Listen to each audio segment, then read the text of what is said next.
Bom dia, pessoal. Eu sou o capitão de Marinha, Fuzileiro Naval Alexandre Soares, sou imediato do Comando, Treinamento e do Desenvolvimento Doutrinário do Corpo de Fuzileiros Navais. Gostaria de dar as boas-vindas mais uma vez ao podcast Doutrinário. O nosso número do podcast é o 43. Esse episódio de hoje é o quarto, gravado no formato vídeo, e hoje a gente vai falar sobre alguns conceitos, né, que entraram em evidência na Marinha do Brasil e no Corpo de Fuzileiros Navais recentemente, que foi a mudança, né, da denominação dos grupamentos distritais de fuzileiros navais para batalhões de operações litorâneas de fuzileiros navais, claro, focando nas principais tarefas, nas novas tarefas que esses batalhões, porventura, venham a realizar. Então, para isso, hoje nós temos a honra de contar com a presença do comandante Leonardo Matos, professor de Geopolítica da Escola de Guerra Naval, possui mestrado em Estudos Estratégicos da Defesa e da Segurança do Instituto de Estudos Estratégicos da Universidade Federal Fluminense. Além de professor, também é comentarista em vários canais de comunicação, como a CNN. Eu não perco uma participação do senhor lá com o William Vac, no WW. Possui o canal do YouTube, do Spotify, que é o Conexão Gel, que é uma síntese semanal da situação global, da geopolítica, a situação da geopolítica global, além dos episódios diários, que são um Minuto Conexão Gel, que trazem as principais informações referentes àquele dia. É também o editor responsável pelo Boletim Geocorrente e coordenador do Núcleo de Avaliação da Conjuntura da Escola de Guerra Naval. Para isso, comandante, inicialmente eu dou as boas-vindas para o senhor. Muito obrigado, Alexandre, uma satisfação muito grande estar aqui. Eu acho que nós estamos vivendo um momento de extrema instabilidade no sistema internacional. As questões dos conflitos e das crises, elas, infelizmente, cada vez pioram, e nós precisamos levar para a sociedade, não apenas para o nosso público dentro da Marinha, mas também para as nossas forças irmãs do Exército, da Força Aérea, e principalmente para os nossos civis, o conhecimento do que está acontecendo em termos de conflitos, de crises, e como a Marinha, as Forças Armadas em geral, estão se preparando para nós sermos empregados contra uma ameaça que hoje, aparentemente, a gente pode até dizer que não temos aí uma ameaça clara em termos de Estado contra o Brasil, mas capacidade de defesa, eu gosto sempre de falar muito isso nas minhas palestras, nas minhas aulas, capacidade de defesa é algo que demora, né? Então, eu gostaria de agradecer muito pelo convite, vai ser uma satisfação muito grande aí poder participar do podcast. Obrigado, comandante. Bom, gostaria de iniciar essa nossa conversa abordando justamente essa questão das operações litorâneas, né? Então, recentemente, durante o processo de atualização da nossa Estratégia Nacional de Defesa, que está correndo agora, que correu em 2024, mas o documento ainda está em trâmite, né? Eu vou abrir aspas aqui, porque para o que está na minuta, né? Coube à Marinha do Brasil contribuir com a tarefa de projeção de poder, mantendo os meios de fuzileiros navais em permanente condição de pronto emprego para atuar na defesa naval, com ênfase nas operações anfíbias, ribeirinhas, ações de litoral e de proteção. E é o que a gente está chamando agora de as 4 vertentes, né, do Corpo de Fuzileiros Navais: operações anfíbias, ribeirinhas, ações de litoral e de proteção. Pegando esse gancho das ações do litoral, a gente está trazendo esse conceito agora de operações litorâneas. E aí, essa é justamente a minha primeira pergunta. Como é que o senhor enxerga a Marinha do Brasil, né, e o Corpo de Fuzileiros Navais inseridos, né, nas atividades, nas ações, nas tarefas da Marinha do Brasil, nessas operações litorâneas? Olha, eu acho muito importante, foi muito feliz a ideia de mudança da denominação dos nossos grupamentos distritais em batalhões de operações litorâneas, porque nós estamos vendo várias situações hoje no mundo que levam para essa preocupação. Temos a questão, por exemplo, do Mar do Sul da China, que é uma região de navegação restrita, de águas restritas, com muitas ilhas, que a China considera como sendo parte do seu território, mas outros países ali daquela região discordam, como é o caso do Vietnã, Filipinas, Malásia, e os Estados Unidos também, obviamente, também não concordam que toda aquela extensão do Mar do Sul da China pertença à China.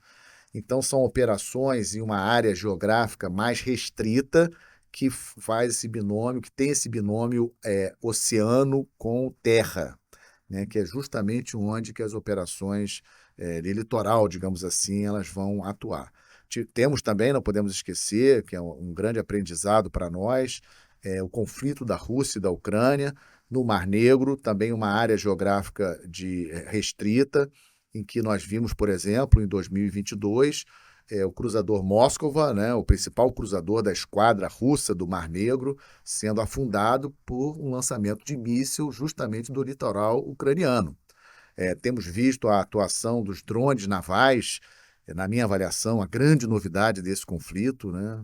Em outros conflitos nós já tínhamos visto a questão dos drones aéreos. Os drones aéreos já têm sido empregados em outros conflitos, mas o drone naval fez muita diferença nesse conflito, porque uma esquadra superior, que é o caso da esquadra russa, comparada com a esquadra ucraniana, praticamente deixou de operar ali no Mar Negro em função dos drones navais. Então, Alexandre, isso tudo está num ambiente geográfico de águas restritas, ou seja, com essa mescla de terra com ar, com água, né? Ou seja, esse espaço. E o Brasil, obviamente, tem 7.500 quilômetros de litoral. Então, obviamente, que nós tínhamos que ter esse enfoque. E outra coisa também que achei muito feliz, que nós não podemos deixar de considerar, é que o nome, muitas das vezes, importa até pela mensagem que passa, né? Nós chamávamos nossas instituições de fuzileiros dos distritos de grupamentos. Você chamando de batalhão, você tem, Exatamente. o nome importa, né? Acaba dando mais orgulho para o militar que serve naquela unidade, né? Ou seja, eu sirvo no batalhão de operações de litoral do distrito tal, 4º batalhão, 3º batalhão, e também, logicamente, que nos nossos eventuais adversários, né? De ver que a Marinha está realmente preocupada em estar sempre se atualizando em relação à sua estrutura organizacional. Então, eu vi com muito bons olhos essa mudança da denominação, e não apenas da denominação, mas também da característica mesmo da unidade, de estar melhor preparada para essas ações nesse espaço geográfico que nós comentamos. E o Brasil, como falei, esse extenso litoral que nós temos, foi uma decisão muito acertada, na minha opinião. Sim, senhor. Realmente é nesse sentido que a gente está caminhando. E aí eu vou aproveitar justamente essas pequenas inserções que o senhor fez, até para poder aproveitar, né, explorar mais essa questão. Então, a gente tem também, como o senhor falou, dessas regiões onde as passagens são mais restritas, nós temos as questões dos choke points, né, das linhas de comunicação marítima, nós temos também a questão agora que também se aventou muito, principalmente agora durante a Operação Joana d'Arc, que foi uma questão que o pessoal não estava muito atento, mas que despertou um certo interesse por justamente ocorrer em Fortaleza, que foi o caso dos cabos submersos, e Fortaleza é o maior hub de cabos submersos do Brasil, e em algumas fontes de pesquisa eu consegui identificar que chega a ser o segundo maior do Brasil. Além dos dutos de distribuição de combustível, né, petróleo, gás, esse tipo de coisa, a gente pode ver tanto aqui, mas também de maneira muito intensa na própria Europa e tudo mais. E aí, é, além disso, também a nossa Amazônia Azul, né, nossa Amazônia Azul com quantidade de riquezas que a gente pode controlar, principalmente as riquezas mineral, animal, vegetal e de toda sorte. E aí, pegando um gancho nisso, o que o senhor acha, como que a gente, inserido nessas operações litorâneas, estaríamos garantindo principalmente a segurança ou manutenção das operações de distribuição, por exemplo, de combustível, da garantia da nossa soberania, principalmente na Amazônia Azul, como o senhor enxerga esse papel da Marinha e dos fuzileiros navais nesse tipo de operação? É muito importante o que você comentou, Alexandre, porque é interessante isso, né? Antigamente, até a existência das marinhas de guerra, elas foram pensadas para proteger o comércio marítimo, navios trafegando. O mar e 70% do planeta é oceano, né, coberto pelo mar. A gente raciocinava muito marinha de guerra proteger navios mercantes. Só que essa realidade mudou, né? Na segunda metade do século XIX, por exemplo, quando nós tivemos os primeiros cabos submarinos ligando aí os continentes com as comunicações, foi a primeira infraestrutura física permanente, praticamente, no mar. E tivemos na segunda metade do século XX as plataformas de petróleo. E estamos tendo agora as torres eólicas, né, de geração de energia eólica. Ou seja, nós, como alguns autores até falam, né, nós estamos vendo uma certa territorialização do mar. Ou seja, de infraestrutura. Prática é uma extensão. Exatamente. A gente já falava em extensão, mas hoje a gente consegue materializar. Exatamente. Então, e nós estamos vendo isso na nossa Amazônia Azul, né? 5,7 milhões de quilômetros quadrados, uma extensão maior, mais da metade do território terrestre brasileiro, se a gente fosse comparar.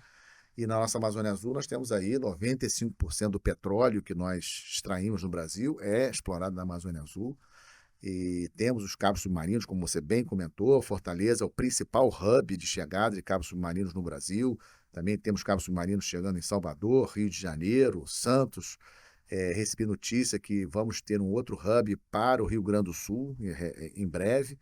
Ou seja, isso tudo são estruturas praticamente fixas que temos no mar e que são fundamentais. 98%, alguns autores já falam em 99% das comunicações globais são feitas por cabos submarinos. Nós estamos falando de comunicações de dados econômicos, de informações estratégicas.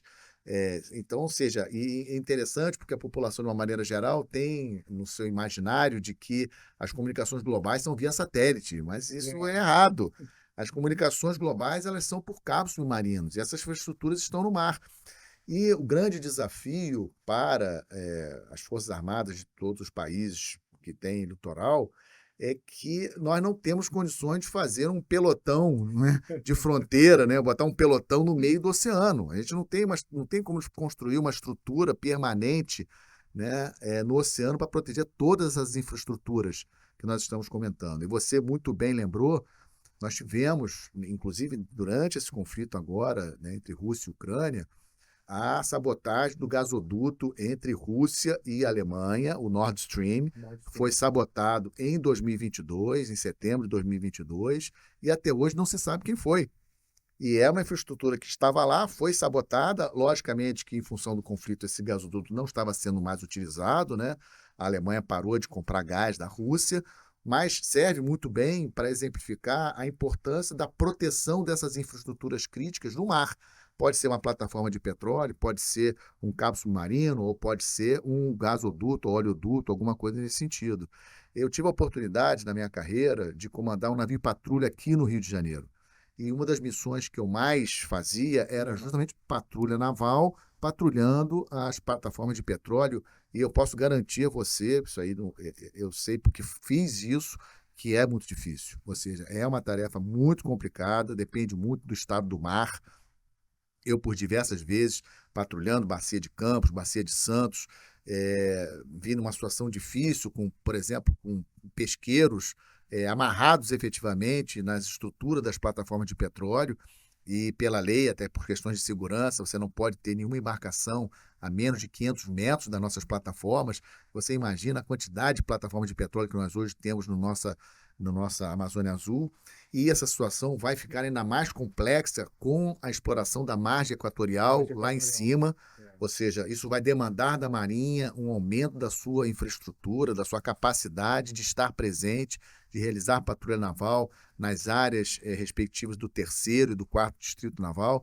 Então temos, sem sombra de dúvida, muitos desafios, e essa reestruturação do Corpo de Fuzileiros, Comando de Operações Navais, de mudar a capacitação e a denominação dos nossos das nossas instituições de fuzileiros nos distritos de grupamento para batalhão, eu achei muito apropriada, porque a tendência é nós aumentarmos a presença dessas infraestruturas, como eu comentei com você, ou seja, vamos ter um hub agora para o Rio Grande do Sul, de cabo submarino, vamos ter aí a presença de plataforma de exploração de petróleo lá na área da margem equatorial, no litoral do Amapá, Pará, Maranhão, Piauí. Eu peguei um gancho hoje no podcast do senhor hoje cedo e vi que um dos planos para contenção de qualquer problema ambiental, que a Petrobras já está apresentando isso. Então, é uma questão que é questão de tempo. Questão de tempo.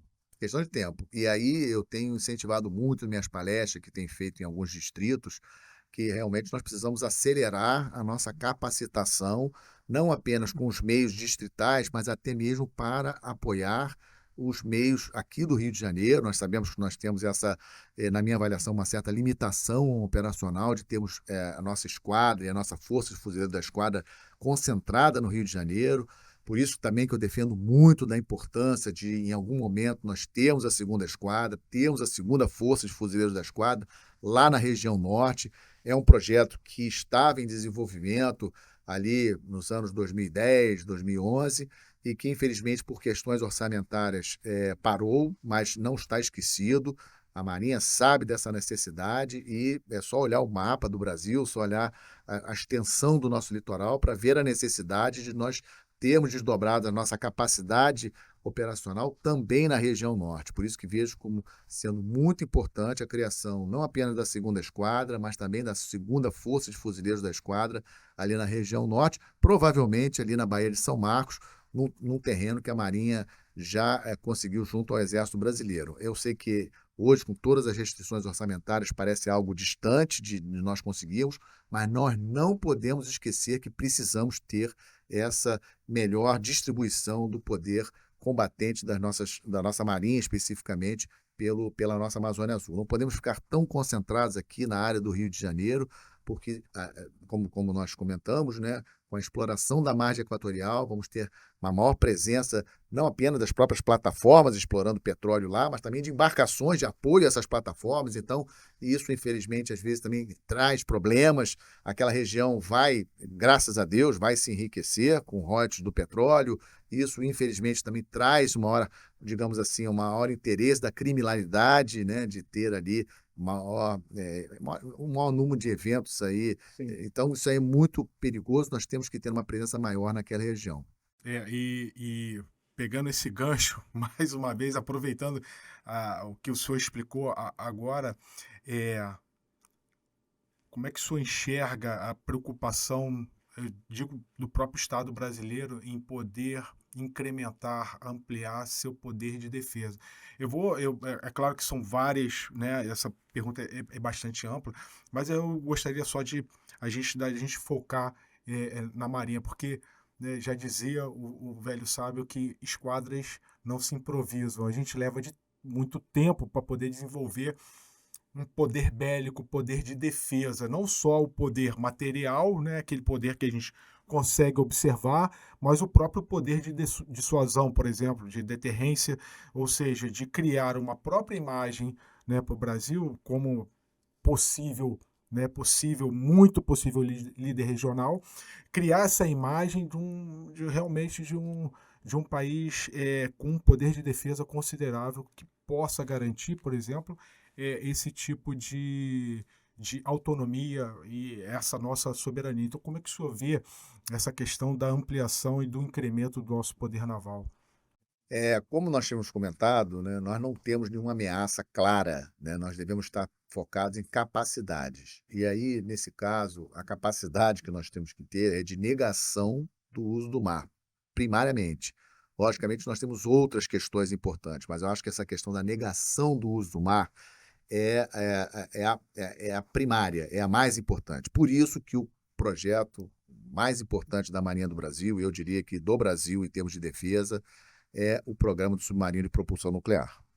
O submarino de propulsão nuclear, até pelo fato do Brasil ser signatário do Tratado de Não Proliferação de Armas Nucleares, estar na nossa Constituição, ele não vai ser armado com armas nucleares. mas ele terá uma propulsão nuclear que vai permitir ele ficar mais tempo no mar, mais tempo submerso, ou seja, oculto, né, de detecção, com uma velocidade maior. E para você, nossos ouvintes, terem uma ideia, hoje somente 6 países no mundo possuem submarino de propulsão nuclear. 6. Os 5 membros permanentes do Conselho de Segurança da ONU, Estados Unidos, Rússia, China, Reino Unido e França, e a Índia.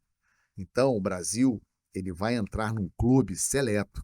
Hoje nós temos 193 países no mundo. Você imagina o Brasil entrar para um clube que hoje só 6 países têm. Então tem também esse caráter dissuasório, sabe? Você possuir uma arma nesse nível de tecnologia também acaba colocando uma sementinha na cabeça dos potenciais, porque como nós não temos hoje, isso tem que ser bem explicado para a nossa sociedade. Hoje nós não temos nenhum país. Ah, Leonardo, qual é o país hoje que você vê como ameaça para o Brasil? Nós não temos nenhum país que hoje seja ameaça, mas qualquer país no futuro pode vir a ser ameaça para o Brasil. Então nós temos que estar preparados para qualquer ameaça, seja de grande porte, seja de médio porte, e nós temos um submarino de propulsão nuclear, vai ser um diferencial, especialmente porque, como nós também comentamos, nós temos uma área para cobrir de 5,7 milhões de quilômetros quadrados, um litoral de 7.500 quilômetros, então é algo assim, então é de longe o programa mais importante, não apenas da Marinha do Brasil, mas, na minha avaliação, da defesa brasileira. Mas nós não podemos deixar de considerar outras questões. Dando um exemplo, a capacidade que nós já adquirimos para desdobrar nosso Mansúpio, nosso míssil de superfície, e conseguir fazer o lançamento dele a partir de terra para um alvo no mar, eu acho que foi assim. Nós testamos isso recentemente na operação lá em Fortaleza com os franceses. Desdobramos tanto pelo Bahia, pelo nosso navio da Esquadra Brasileira, como também por aeronave KC-390 da FAB. Então, isso foi uma grande conquista, né? Eu acho que mostra aí a capacidade, a flexibilidade que nós temos, né? E a capacidade, e isso vai dar para nós também reforço, né? Lógico que o ideal nós temos essa capacidade em todos os nossos distritos navais, de pronto emprego, mas sabemos da limitação de material que nós temos. Mas só o fato de nós já termos conseguido isso já foi uma grande vitória.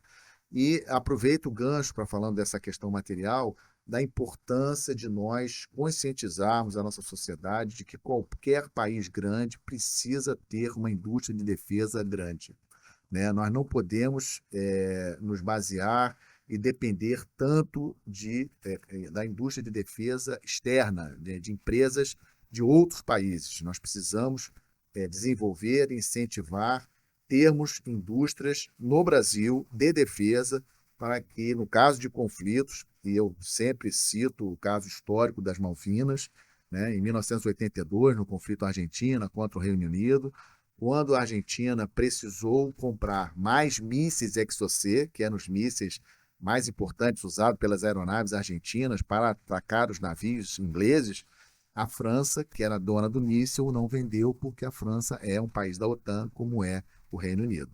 Então, acho que aquele exemplo da guerra do conflito das Malvinas de 1982, eu acho que é um exemplo que nós não podemos esquecer na hora de nós explicarmos para o nosso Congresso, explicarmos para a nossa sociedade por que nós precisamos de indústria de defesa. E indústria de defesa, não existe indústria de defesa sem o subsídio do Estado, sem o Estado dar incentivos para que essas indústrias sejam estabelecidas em nosso território. Então, acho que também esse é um aspecto bastante importante, ou seja, temos a indústria de defesa, temos essa flexibilidade que mostramos agora nesse teste do lançamento de Mansup lá em Fortaleza, ou seja, tirando aqui do Rio de Janeiro, e também o mais importante programa nosso, que é o programa do submarino nuclear.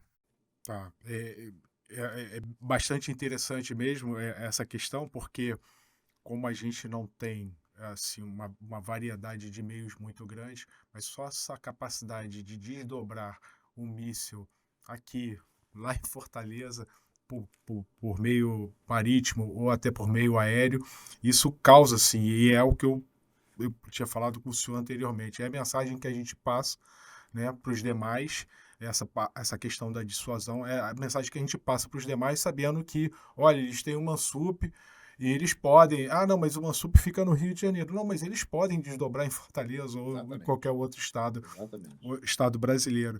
E, eu trazendo agora para uma outra vertente, tendo essa nossa capacidade militar, né, particularmente falando de marinha e de fuzileiro naval, né, e a gente tem uma como é que eu vou dizer, um aspecto que é interessante, que é a nossa diplomacia naval. Então a gente está sempre buscando parceiros aqui e ali. A gente recebe muita gente para fazer curso aqui, a gente também envia muita gente para fazer curso fora, mas também participamos de vários exercícios, né? Particularmente, assim, de uma maneira geral, em vários locais no Brasil e no exterior, mas de uma maneira muito particular e que eu gosto muito de enfatizar aqui, particularmente no nosso Atlântico Sul. E aí, nesse caso, a consecução desses exercícios, juntamente com outras marinhas, com outros corpos de fuzileiros navais, é, pode trazer sim um sentimento, uma sensação de segurança maior e até ajudar, apoiar o Brasil na sua consolidação como líder regional. E aí eu queria perguntar para o senhor como é que o senhor enxerga, como o senhor vê essa questão dos nossos exercícios com outras marinhas no Atlântico Sul, mas estendendo mais um pouquinho ali, costa oeste do continente africano. Então a gente tem a oportunidade de fazer vários exercícios lá. Como é que o senhor vê essa interação com outras marinhas e outros corpos de fuzileiros navais? Não, excelente essa questão. Eu acho que é importante nós lembrarmos que o Brasil é um país que tem excelentes relações com praticamente todos os países do planeta. Isso é muito bom para nós. Nós somos muito bem recebidos onde nós vamos. Temos aí, como você mesmo comentou, né? Eu sou professor da Escola de Guerra Naval e eu sempre recebo lá oficiais de várias marinhas, né? Isso aí para mim é um motivo de muito orgulho. Já tive a oportunidade de receber, tenho atualmente, né, oficial, por exemplo, da Marinha da China, tenho oficial da Marinha da Índia, já tive oficial da Marinha da Coreia do Sul, Marinha Americana sempre, já tive Marinha Portuguesa, ou seja, isso aí as Marinhas Sul-Americanas, várias, Marinhas Africanas, várias. Então, isso aí eu acho muito importante, ou seja, essa questão de nós termos essa interoperabilidade com nossos amigos, né, com nossos parceiros de vários continentes, eu acho que isso aí é muito importante. Especificamente em relação ao Atlântico Sul, eu queria destacar a nossa presença, um dado muito importante, que não sei se os nossos amigos que estão nos acompanhando, eles têm essa noção, mas lembrar que nós participamos da Unifil, com a Força Naval Unifil, por 9 anos, presença permanente de navio nosso lá na Unifil, no litoral do Líbano, né, ajudando ali, tentando ajudar a paz naquela região tão conturbada como nós temos acompanhado.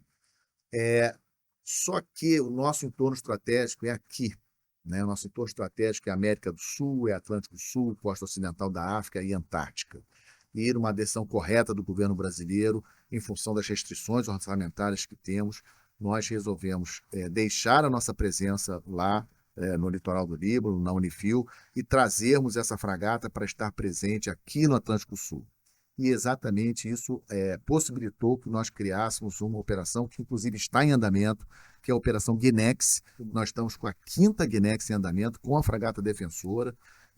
Ela participou do Bangame Express, que é um exercício da Marinha dos Estados Unidos, que acontece todos os anos na costa ocidental da África, e, na sequência, ela iniciou a Operação Guinex, com a ida a vários países do continente africano, Cabo Verde, São Tomé e Príncipe, Nigéria, Costa do Marfim, Camarões.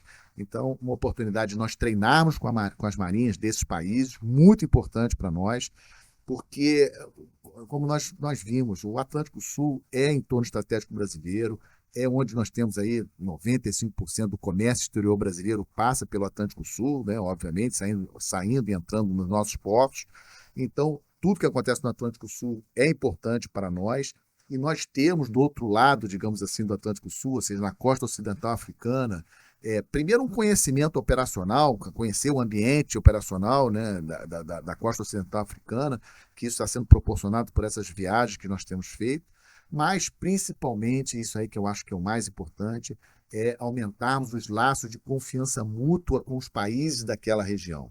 E isso nós conseguimos não apenas com os exercícios que realizamos, mas também com a presença das nossas 3 missões navais na África Ocidental: Namíbia, São Tomé e Príncipe e Cabo Verde. Então, a presença da Marinha do Brasil, das Forças Armadas Brasileiras, nesses 3 países, na costa ocidental da África, 3 países que, obviamente, têm marinhas e guardas costeiras ainda muito novas, muito recentes, com poucos recursos. Então, a presença nossa lá, ajudando eles a aumentar a sua capacidade de combater os ilícitos no mar, como tráfico de drogas, tráfico de armas, tráfico de pessoas, questão da pirataria, né, que é um problema no Golfo da Guiné especificamente. Então, eu acho que eu vejo com muito bons olhos e muito importante essa nossa presença lá na costa ocidental africana, mas reforço o que eu sempre falo também nas minhas palestras, nas minhas aulas. Não deve ser apenas a Marinha do Brasil. Nós temos que ter capacidade de explicar a importância dessa nossa presença lá para as nossas forças irmãs.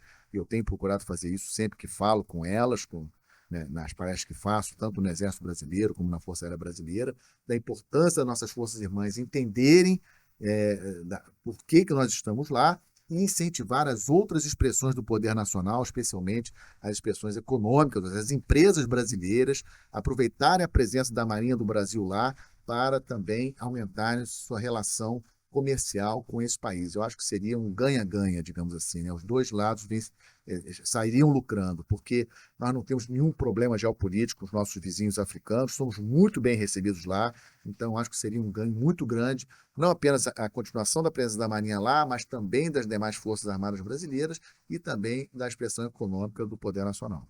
Bem, comandante, já caminhando aqui para a nossa parte final do podcast, só queria que assim, se eu pudesse fazer assim os melhores momentos, mas principalmente em relação a operações litorâneas. Lá, não, o senhor não precisa, é lógico, repetir alguns conceitos, mas o que o senhor considera assim, de mais importante nessa interação dos meios navais, meios fuzileiros navais, nessa questão das operações litorâneas? O senhor falou, discorreu e falou, alertou sobre a importância realmente da gente ter mudado as denominações dos grupamentos distritais para batalhões de operações litorâneas, além de isso causar, assim, como eu vou dizer assim, uma impressão bem maior de poder, a mensagem que a gente, né, falando no batalhão, a gente pode realmente passar até para a sociedade, né, um poder maior, mas como o senhor enxerga essa questão, agora sim, na consolidação dos batalhões de operações litorâneas e na consecução das suas novas tarefas que, basicamente, elas não vão deixar de ser as antigas, mas vão agregar, basicamente, uma interação muito maior com os meios navais, principalmente nos distritos navais.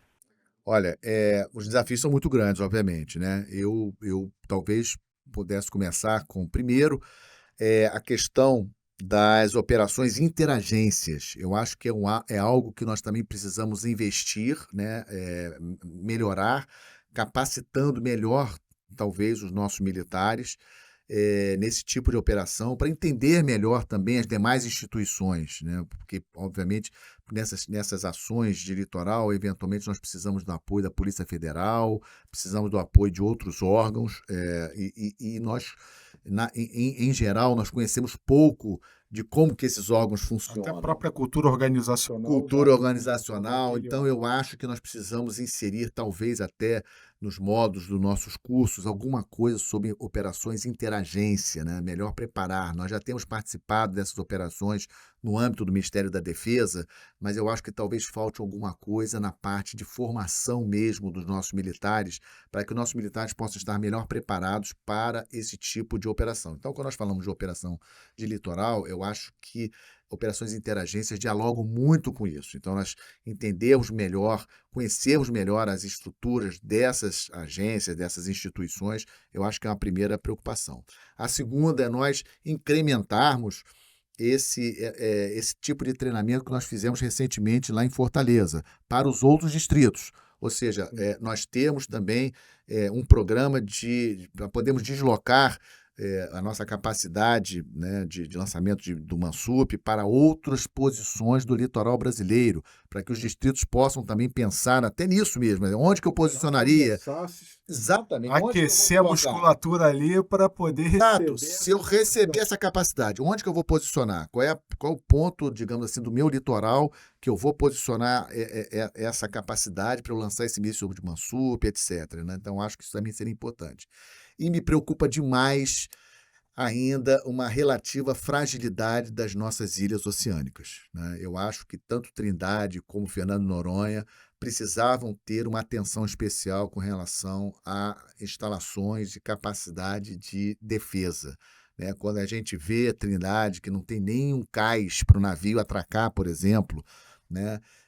Mesmo Fernando de Noronha também, né? Existe projeto para isso, para nós termos uma presença, né, lá da Marinha em Fernando de Noronha, mas ainda não temos essa E presença. isso cabe a nós, né? Não Cabe a tem, nós. não tem, A não tem defesa das ninguém errado. ilhas Isso oceânicas cabe a é nós. responsabilidade nossa. Então, eu acho que nós precisamos tentar. Eu sei que a situação orçamentária é muito difícil, mas eu acho que nós deveríamos tentar, pelo menos, ter em Trindade uma capacidade para atracação dos navios distritais, os navios de menor porte, uma capacitação, termos lá uma capacidade de detecção com radares, etc., para podermos ali acompanhar o tráfego mercante em volta das duas ilhas, né, com radares de longo alcance, de superfície de longo alcance, para nós termos uma compilação, ajudando o que a gente chama de SISGAAS, né, Sistema de Gerenciamento da Amazônia Azul. Então, eu acho que nós devemos investir mais no aparelhamento, né, das duas nossas principais ilhas, Trindade e Fernando de Noronha, que ficam em posições estratégicas. Fernando de Noronha, ela está numa linha de comunicação marítima importantíssima, ligando o Brasil à Europa, por exemplo, e também até uma linha de comunicação marítima importante para o mundo, porque pega os navios que vêm da rota do Cabo da Boa Esperança, lá na África do Sim. Sul, cruzando para os Estados Unidos, eles passam próximo de Fernando de Noronha. Então, Fernando de Noronha não é uma ilha estratégica somente para o Brasil. É uma ilha estratégica, diria, para o comércio global. Não é à toa que tem existem várias ilhas aqui, principalmente no Atlântico Sul, que realmente elas, se a gente perceber ali, elas acompanham justamente essa rota aí, né? Sim, os ingleses, quando ocuparam essas ilhas, né, e o destaque dessas ilhas é a Ilha de Ascensão, que fica numa posição geográfica muito privilegiada no centro do Atlântico Sul, eu acho que a gente tinha que olhar Fernando de Noronha e Trindade, a Trindade fica de frente, Bacia de Campos, Bacia de Santos, assim, de frente de infraestruturas críticas fundamentais, nossa usina nuclear de Angra dos Reis, duas grandes capitais nossas, São Paulo, Rio de Janeiro, o porto mais importante do Brasil, que é o Porto de Santos. Então, e Trindade fica mais ou menos ali de frente, né? Então, nós temos ali uma capacidade de detecção, como eu falei, ou seja, instalarmos ali um radar de longo alcance, de superfície, termos a capacidade de atracar os nossos navios lá em Trindade, para termos, e aí no futuro, quem sabe, até temos uma pista de voo lá em Trindade. Hoje nós não temos isso. Numa emergência de evacuação aeromédica, ou se nós tivermos que for reforçar a nossa presença lá na ilha por alguma necessidade de defesa, nós não temos nenhuma pista lá em Trindade, né? Tem que ser feito por navio, né? E em relação ao Fernando de Noronha, como eu falei, é ter a presença militar eh, maior ali na ilha, pela posição estratégica que ela fica, que eu acho extremamente importante. Então, eu vejo que essa questão da maior interação com as outras agências, a questão também de nós capacitarmos melhor o nosso pessoal para esse relacionamento com essas instituições também de segurança pública ou outros órgãos do governo que eventualmente tenham que interagir conosco nas operações de litoral. E incrementarmos a nossa capacidade de desdobramento, né, para outros pontos do nosso litoral, como fizemos agora recentemente com Fortaleza, e eu me preocupo demais, Alexandre, com a situação da área do 4º Distrito Naval, pela Foz do Rio Amazonas. A Foz do Rio Amazonas é uma região estratégica para o Brasil. Nós precisamos, já que nós, infelizmente, ainda não temos a nossa segunda esquadra e a nossa segunda força de fuzileiros da esquadra lá no Maranhão, nós temos que potencializar o que nós já temos na área do 4º Distrito Naval, com mais adestramentos, mas treinar mais o desdobramento de nossos elementos operativos aqui do Rio de Janeiro para a área do 4º Distrito Naval, porque vejo que é uma região estratégica para o Brasil, efetivamente, e a tendência é aumentar com a exploração de petróleo na margem equatorial. Seriam essas minhas sugestões.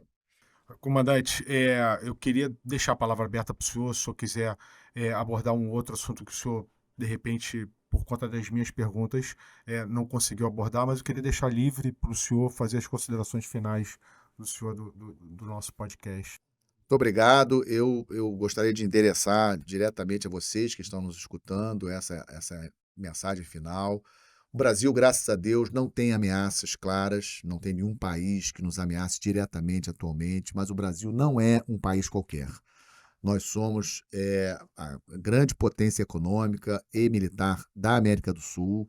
Metade da população da América do Sul é a população brasileira, metade da economia da América do Sul é a economia do Brasil. Como eu comentei anteriormente, nós estamos desenvolvendo um programa de submarino de propulsão nuclear que vai levar o Brasil para um clube fechado, que hoje somente 6 países possuem. O Brasil não é um país qualquer no sistema internacional. Nós precisamos ter uma capacidade de defesa no nível que a nossa sociedade precisa. O Brasil, mais de 200 milhões de habitantes, entre as 10 maiores economias do planeta, ainda não temos uma capacidade de defesa do nosso país como nós merecemos. E capacidade de defesa leva tempo, né? Leva tempo para formar o nosso pessoal, formar os nossos oficiais, formar os nossos praças, capacitarmos eles a operarem os nossos novos meios, desenvolvermos os novos meios, construirmos um navio, construirmos um submarino. Isso não é de um dia para o outro. Então, a sociedade brasileira precisa entender que nós temos que ter uma capacidade de defesa proporcional ao tamanho do Brasil. Então, com essa mensagem final, que eu gostaria de agradecer demais essa oportunidade e espero que tenha aí contribuído com a missão de vocês de divulgar não apenas as questões específicas do Corpo de Fuzileiros Navais, mas da Marinha do Brasil e também as questões de defesa do nosso país que nós tanto amamos. Muito obrigado. Bom, comandante, só reforçando aqui os agradecimentos do CTDD-CFN, da Marinha, do Corpo de Fuzileiros Navais, ter a oportunidade do senhor estar aqui conosco hoje e né, compartilhar todo esse conhecimento que o senhor possui. Com certeza, todas as observações que o senhor fez, principalmente na parte de operações litorâneas, vão contribuir muito até para que a gente comece a falar desse assunto com maior naturalidade, com maior desenvoltura, né? Eu vou aproveitar a oportunidade também, não poderia deixar de deixar essa oportunidade passar, de reforçar aqui a questão do canal Conexão Gel, do comandante Leonardo Matos. Você que principalmente, né, às vezes a gente tem pouco tempo, a gente não sabe em que focar, vai no canal do comandante Leonardo Matos, Conexão Gel. Ele tem tem várias plataformas. O que eu mais escuto às vezes é no Spotify ou até no YouTube, o que eu acho que é bastante interessante. Ele traz um resumo semanal ali da questão da geopolítica mundial, com as principais interações, o mundo, o sistema internacional. Ele está em constante movimento, assim, de um dia para o outro a coisa muda e a gente precisa estar atento a esses tipos de questões. Mais uma vez, agradecer ao senhor, agradecer os nossos ouvintes, né, que dedicaram um tempo para escutar aqui nossas observações. Para sugestões e dúvidas, comentários, entre em contato conosco através do e-mail que se encontra no nosso, na nossa descrição. Os canais também do comandante Leonardo Matos vão estar presentes na nossa descrição do podcast. E só lembrando aqui que as opiniões emitidas pelos especialistas convidados neste podcast expressam a posição do seu autor e não necessariamente representam o pensamento da instituição. Eu gostaria de, mais uma vez, agradecer. Encontro vocês no nosso próximo podcast. Chegamos ao final de mais um podcast. Se esse conteúdo falou com você, dê aquele like, se inscreva no canal, ative o sininho. A prontidão começa aqui.